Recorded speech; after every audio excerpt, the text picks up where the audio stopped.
be here for that. All right, let's get our Bibles out tonight and turn to the book of Judges, chapter number 8. The book of Judges, chapter number 8. We've been moving through the book of Judges, and we've made our way to Gideon. And I'll repeat the little outline for you to help you try to remember these judges best you can. The first judge was Othniel, and he was the heritage leader. His name meant the force of God. And he was nephew to Caleb. You know, the Caleb that said, I want that mountain. The same Caleb that was one of the only two spies that believed that God could get them into the promised land and conquer. And him and Joshua there together. And so Othniel, that first judge, he had a great heritage. He was the heritage leader. The next one was Ehud, and he was the left-handed man that made himself a dagger and stabbed Eglon in the stomach, and he was the handy leader, is what we called him. Then Shamgar, he took an ox goad and slew 600 men by himself, and he was the heroic leader. And though that would become a trend in the Old Testament, many men would fight small armies by themselves. No one had done it before. And Shamgar was the first of his kind, and he was a bit of a hero. Then there was Deborah, the female judge. She was the humble leader. And then we came into the man named Gideon, and we're familiar with him. And he was the hiding leader, And I know we've already spent, I believe, 2 messages looking at him. But tonight I want to look at chapter number 8. We're just gonna see 3 verses tonight. So we're going to try to digest. And Paul talked about how some he has to feed them with milk, but some he can feed strong meat. And sometimes you have to chew on a piece of meat for a while. And if you had too big a bite, I had a friend that almost choked to death trying to eat a steak, and he took too big a bite. And which my rebuttal to that is whoever cooked that steak needs some classes. And I can help you on that, but he almost choked at eating a piece of steak because he bit off more than he could chew at a time. And so we're just going to get 3 verses tonight, kind of a strong meat message, but and I know sometimes on Wednesday nights your brain's tired, you've worked all day, you're wore out, and so I'll try to be brief tonight. But before we read Judges 8, I want us to read the ending verses of chapter 7 just so that we're all on the same page with what's going on in Gideon's life. And so if you would, look in Judges chapter 7 and let's start reading in verse number 20. If you'll recall, God has commissioned Gideon to lead a war against the Midianites who have put Israel under bondage for 7 years. They are greatly impoverished. They are living in dens and in caves. And the Midianites are there destroying their crops and their harvests. And he has raised Gideon up to go fight. Gideon sent out messages and got an army of 32,000. God said, that's way too many. And he said, tell them whoever's afraid you can leave. And he told them who was afraid you can leave. And 22,000 got up and walked out. And I don't know what kind of number he was expecting was going to leave, but I bet it wasn't 22,000. Then he had 10,000. God said, you still got too many. And he took them down to the water, and they did that drinking exercise. We talked about that last week. And left them with only 300. And so in verse number 20, Judges 7 and verse 20, and the 3 companies blew the trumpets and brake the pitchers and held the lamps in their left hands and the trumpets in their right hands to blow withal. And they cried, the sword of the Lord and of Gideon. And they stood every man in his place round about the camp, and all the host ran and cried and fled. This innumerable host have now cried, and they've ran, and they've fled. Verse 22, and the 300 blew the trumpets, and the Lord set every man's sword against his fellow, even throughout all the host. Verse 23, and the men of Israel gathered themselves together out of Naphtali, and out of Asher, and out of all Manasseh, and pursued after the Midianites. And Gideon sent messengers throughout all Mount Ephraim, saying, come down against the Midianites, and take before them the waters of Bethbara and Jordan. Then all the men of Ephraim gathered themselves together and took the waters of Bethbara and Jordan. And they took 2 princes of the Midianites, Oreb and Zeb.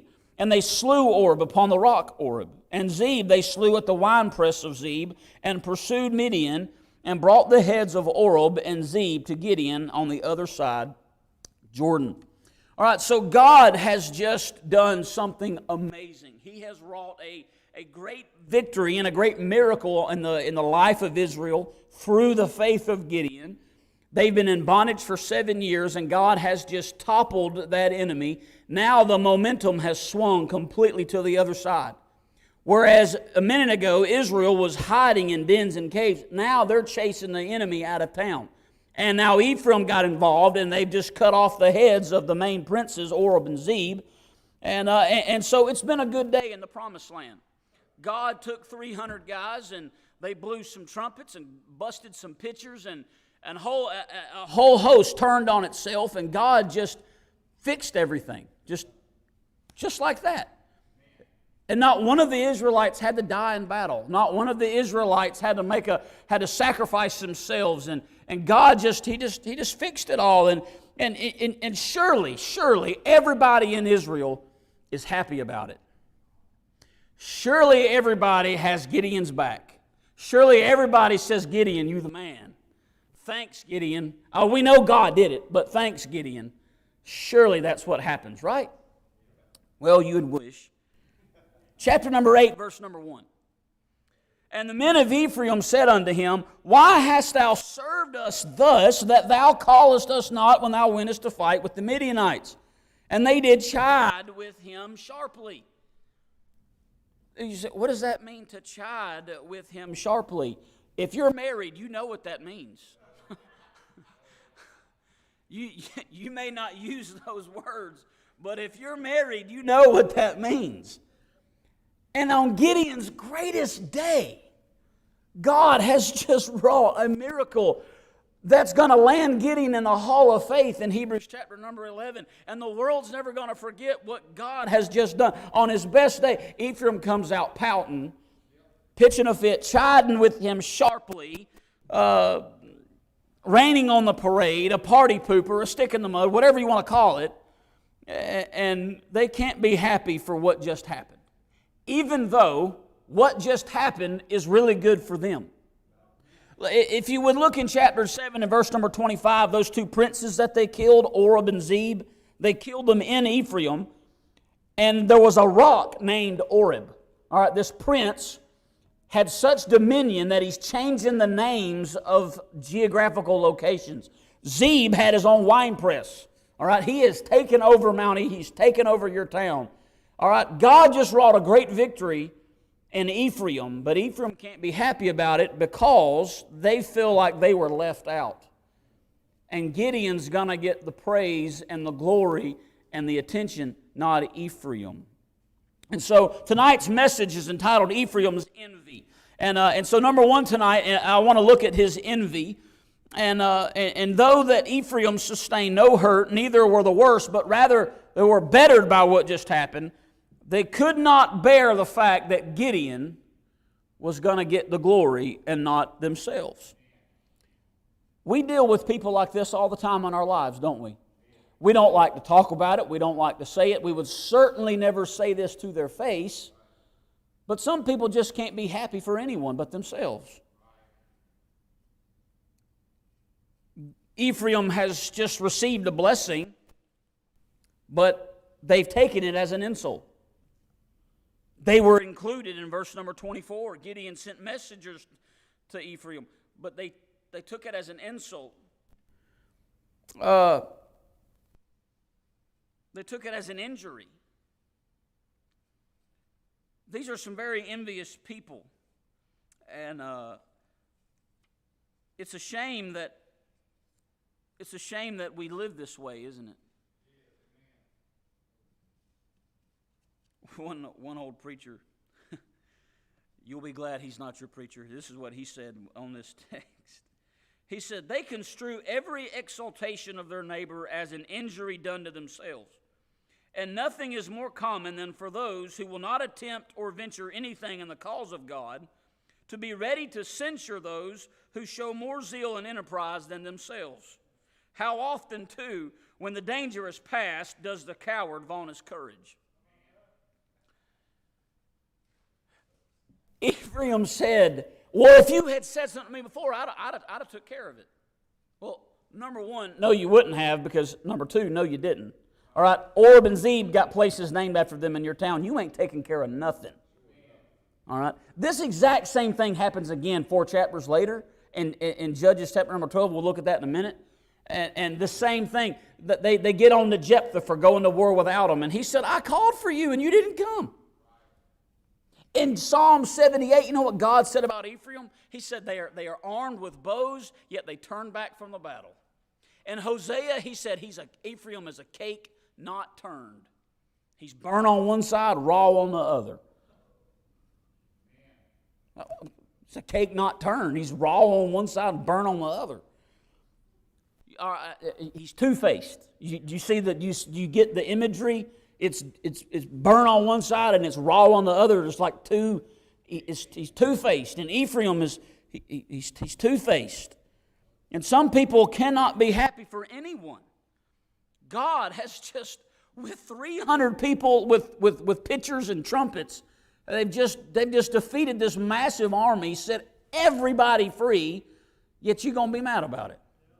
And not later, not like, we're going to have a conference in a month and then we're going to talk about this. No, like that day. They're bringing the heads of the dead princes and they're also bringing a complaint. In Ecclesiastes chapter number 4 and verse 4, Solomon said, again, I considered all travail and every right work, that for this a man is envied of his neighbor.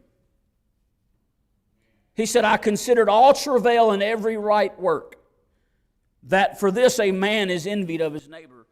Gideon did right. He travailed through faith, he pushed, he labored, and his neighbor envied him for it. Ephraim envied him for it. Then he said, this is vexation of spirit. It is vexing. And when you know someone in your life that is like Ephraim, that immediately pounces on momentum and immediately jumps down your throat and files a complaint against you when God's just done something wonderful, it is vexing. All right, it takes the joy out of life. It takes the joy out of the victory. It is burdensome. It is discouraging, and it is, as Solomon said, vexation of spirit. Suppose Gideon lost the battle. Suppose Gideon sent out messengers, and he said, hey, we're going to go fight the Midianites. And he got this army together, 32,000, and then 22,000 bailed on him, and then he sent 10,000 home, and now he's got 300, and he goes to battle, and they lose, and it just makes Midian mad, and they make things worse. Who would Ephraim have blamed? Gideon. Yet he won the battle, and Gideon still is blamed by Ephraim. So no matter what he does, good or bad, Ephraim's going to have a problem with Gideon. No matter if Gideon is a success or if Gideon is a failure, Ephraim's not going to be happy for him no matter what. In Genesis, if you'll remember, Joseph was in Egypt. And then Joseph married a princess, and Joseph had 2 sons.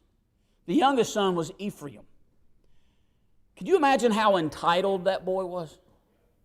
I'm not saying Joseph was a bad father. I'm just saying, if your dad's the guy that saved the world, all right, you're popular, you got lots of friends, you probably don't want for nothing, all right? To make all of that worse, when Joseph took his 2 sons into his father Jacob to have them blessed before Jacob dies, the younger son Ephraim was blessed over the older son. The older son was Manasseh. That was his big brother. And I'll give you 3 guesses, and the first 2 don't count, which tribe Gideon's from. Manasseh. In Isaiah chapter 9, I think it's verse 21, he said that about Ephraim and Manasseh, how they've always got their hands stretched out. There's this tension between those two. Between those 2 brother tribes. And Ephraim is got this envy in his spirit. And this example of Ephraim's laying out of battle and then getting mad that they weren't invited to the battle, this seems outrageous to us. But it happens all the time. Well, you didn't ask me. Well, you wouldn't have done it. Well, I know, but you still didn't ask. Well, well, you didn't tell me. Well, it didn't matter. You didn't want to do it anyway. Well, yeah, but you still should have asked, so I could have told you no. What? There's no common sense in anything you just said. So let us learn from Ephraim's envy how to celebrate when it's time and how to criticize when it's time. There is a time to weep and there's a time to laugh. There is a time to rejoice. There's a time to mourn. There's a time for all of these things. There is a time to file a complaint. It's not now. It's not while you've got the dead prince's head in your hand. So that's Ephraim's envy. Let us learn from that. Let us learn from that on how to rejoice when God uses somebody. Let us learn to not be so envious of one another's success. Number 2, I want you to see Ephraim's ego. Ephraim's ego.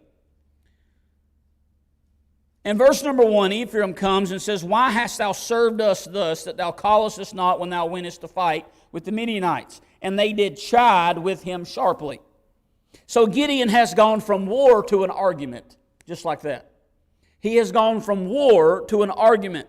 And he has to handle this Ephraim problem one way or another. Now, if Gideon was you or me, the next 2 verses would not probably read the same. But Gideon handles this with absolute meekness. Look what he says in verse 2.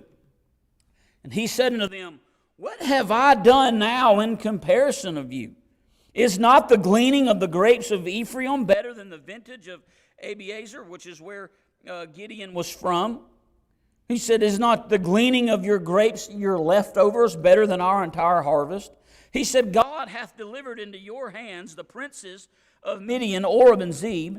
And what was I able to do in comparison of you?" Then their anger was abated toward him when he had said that. Gideon has to handle this, and he handled it with absolute meekness. It was the soft answer which turneth away wrath. It really worked right there. And Gideon displays great control of his emotions and his ego. He is a man who was a hero but not haughty. Because if it had been one of us, we would have more than likely ripped their face off. What can I have done? Well, what did he say? He said, "What was I able to do in comparison?" Oh, come on. Really? But Proverbs 16:32 says, "He that is slow to anger is better than the mighty, and he that ruleth his spirit than he that taketh the city." Now Gideon has just conquered, through the power of God, an entire army with 300 people without a weapon in their hand. Right? He's just conquered. But now he's conquered himself. So there was 2 wars going on. There was a war against an enemy, and then there was the self-war going on.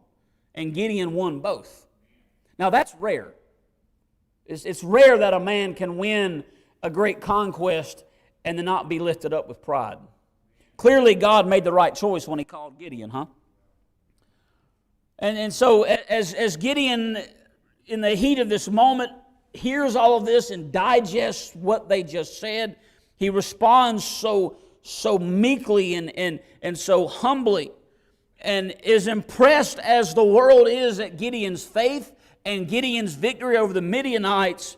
There is a victory over ourselves that far more dignifies this man. Far more honorable than conquering the Midianites. I see his victory over his own ego, his own emotions, to be a greater victory. In 1 Corinthians 13 and verse number 4, "Charity suffereth long, is kind. Charity envieth not. Charity vaunteth not itself, is not puffed up." I know that's in the New Testament, but somehow that was written on the heart of Gideon. Is not puffed up. I just beat the Midianites with 300 people. Like, this guy's got to have an ego of some kind. He's got to have some grain of pride. You know what I mean? But he handled the situation with absolute meekness. I would wager that 95% of church people don't even know this even happened. They know about the Gideon that fought the battle against the Midianites and had that great, glorious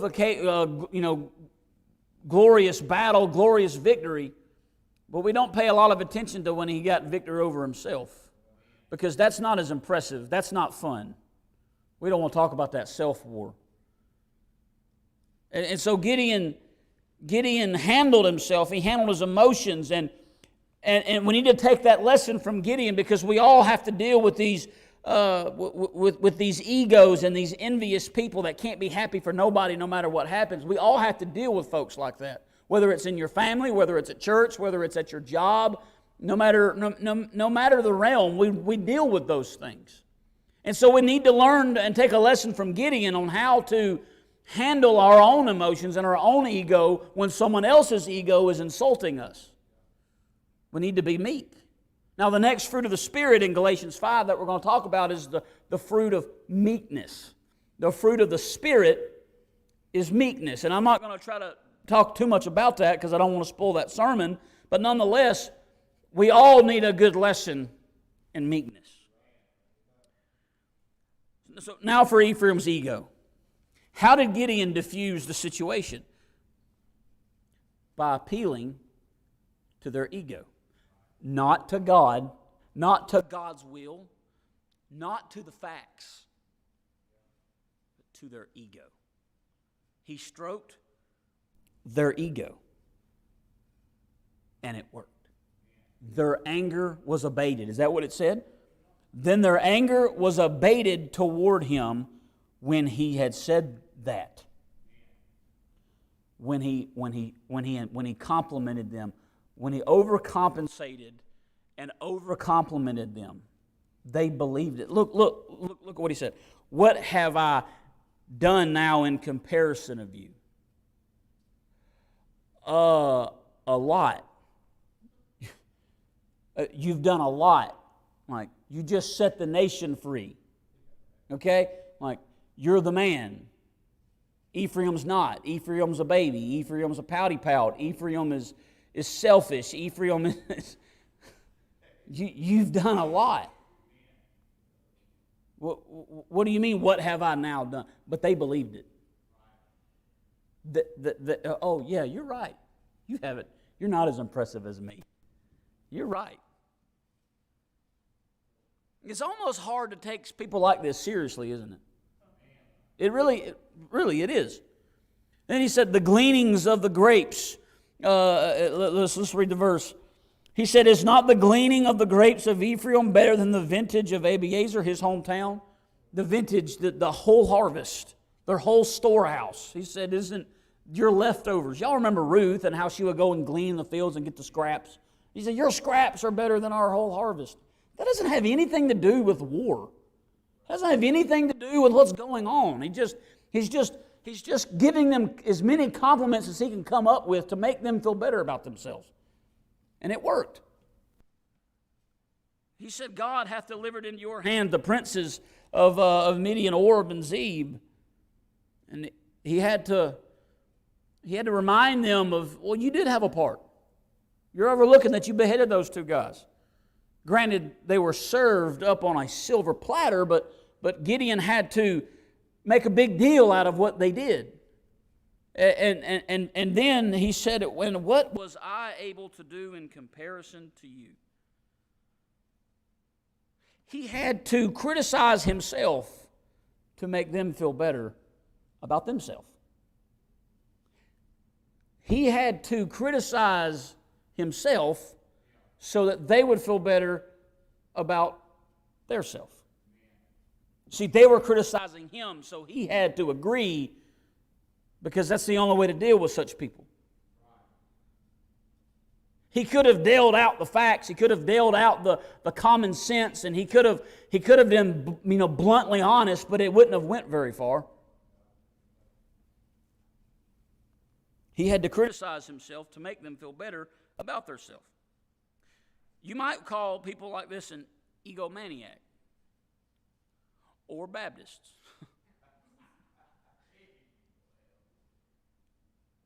But Ephraim's ego, Gideon just had to stroke it a little bit, and they were fine. All right, so what's the takeaway? If you're dealing with the situation like this, you've got someone's ego that is constantly berating you. You got to figure out how to deal with that person, and sometimes you just got to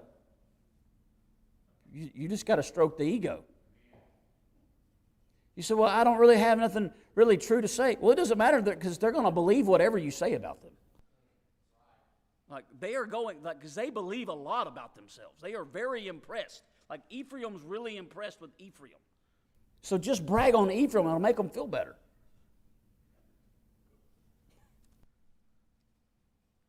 Brother William, am I all right? Everyone's kind of looking at me strange.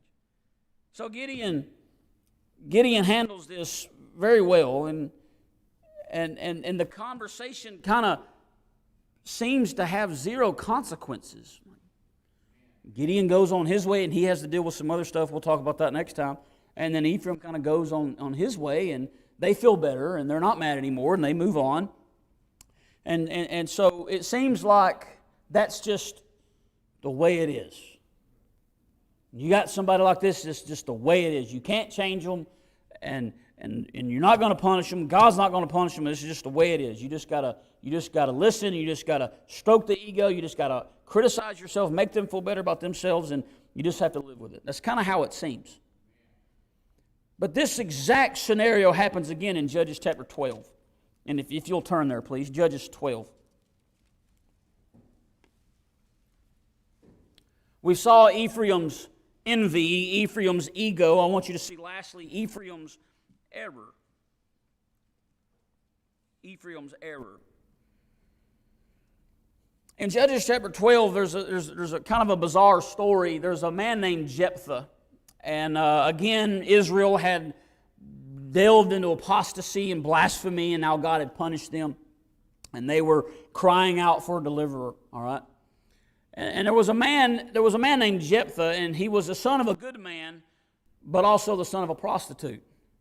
And his father had stepped out and then had a son through this prostitute, and his family didn't want anything to do with him. All right? They didn't want anything to do with him. And so they were hard on him. They kicked him out of the family. They did not give him anything. He was not welcome. It was kind of a weird deal. Well, then they all got in battle, and they all were getting beat. So they called Jephthah. They said, "Will you come help us?" And he was like, "Help you? You hate me.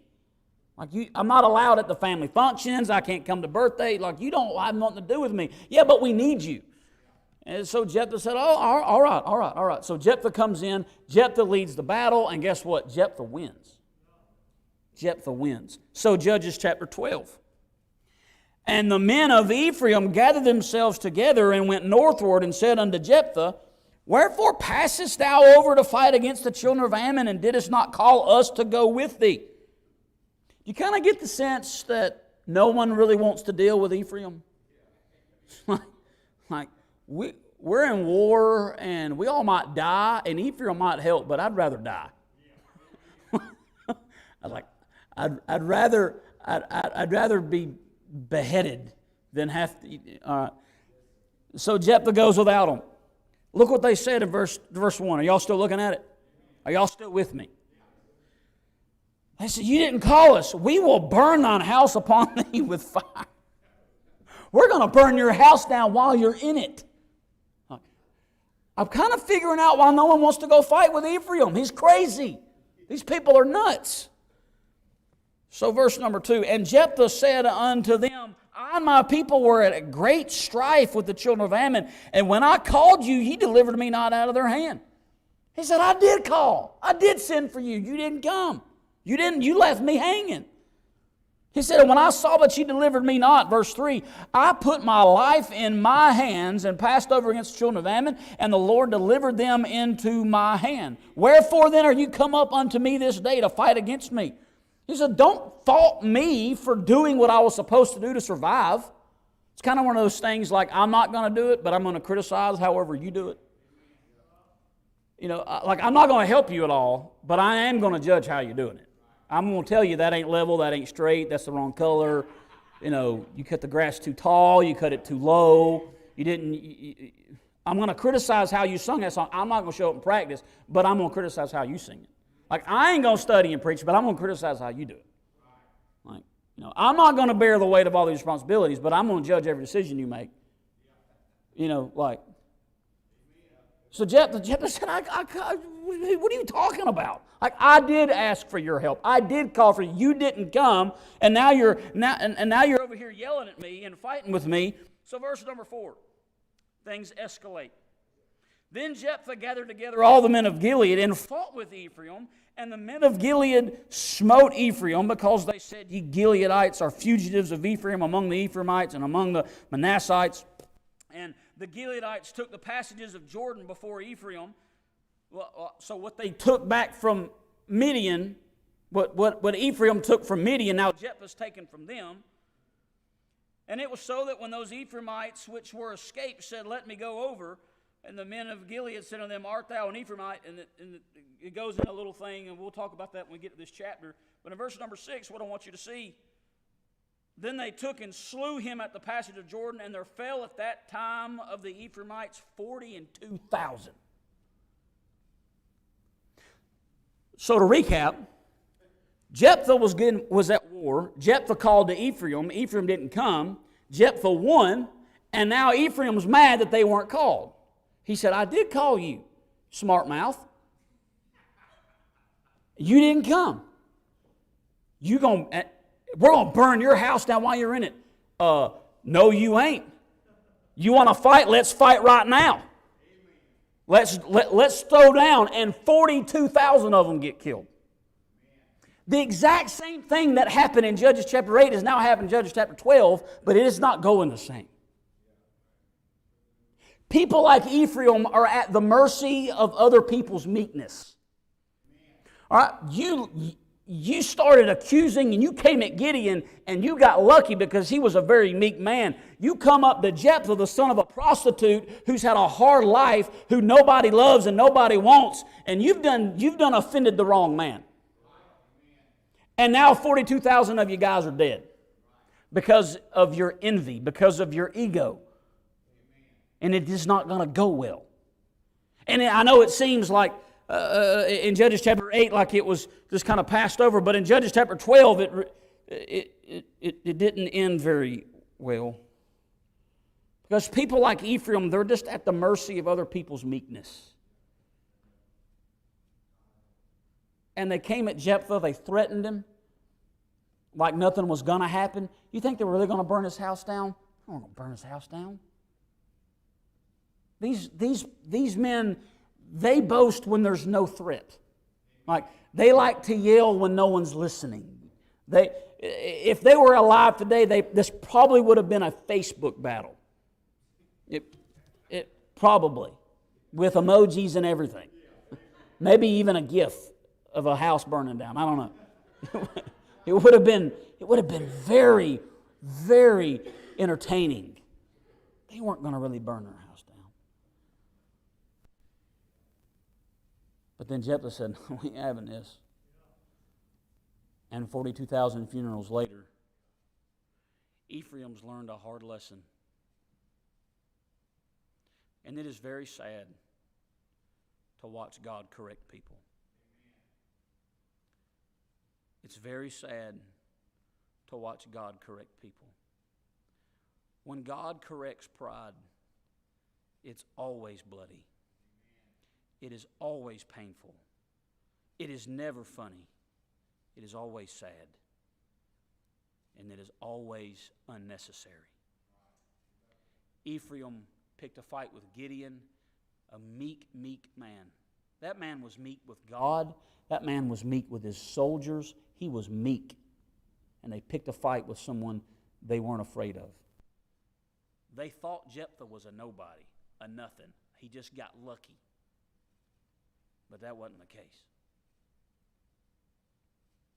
This was unnecessary. But the cake not turned, the two-face. God corrected him. And it was a bad, bad deal. So let us learn from Ephraim's envy. Don't be like Ephraim. Strive to be like Gideon. I know you don't want to be. You want to be Jephthah. Proverbs says, answer not a fool according to his folly. Then the next verse says, answer a fool according to his folly. So, well, is that a contradiction? No. The point is, it's in God's hands. There's a time and there's not a time. There's a time to be Gideon and there's a time to be Jephthah. Thing is, you don't get to pick. You don't pick to be Jephthah. But you can pick to be Gideon. So let's strive to not be envious. Let's strive to control our own ego and our own emotions. Be meek. Be meek. Learn to be happy for people. When God blesses somebody, rejoice with them. Don't pout that you didn't get it. Don't do that. Don't look for all the reasons why it should have been you and not them. Don't do that. Don't do that. That is Ephraim's envy. Wasn't that fun? Aren't you glad it's over? Well, the Bible is full of instruction, full of rebuke, it's full of correction. And sometimes God really wants to correct things in our spirit. He wants to correct things in our spirit. And so let's make sure that we're not living in a mode of envy with a chip on our shoulder, always ready to criticize or always ready to be offended. Boy, the world's offended so quick now, aren't they? Just everything, I'm offended, I'm offended, I'm offended. Ephraim would have fit in with the offended. Like, he would have just went right step for step. Let's not treat each other like that. Strive for meekness. Amen? Let's stand to our feet.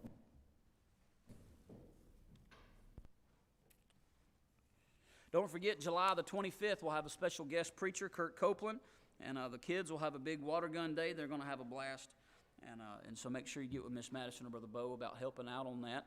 And Brother Ryan Connell will be preaching this Sunday night. I hope you can be here for that, and try to show up and support him. And Brother Terry, don't forget to see me after church, and I need a few guys to help me unload a few things in my truck, all right? Well, shake someone's hand. Consider yourself dismissed.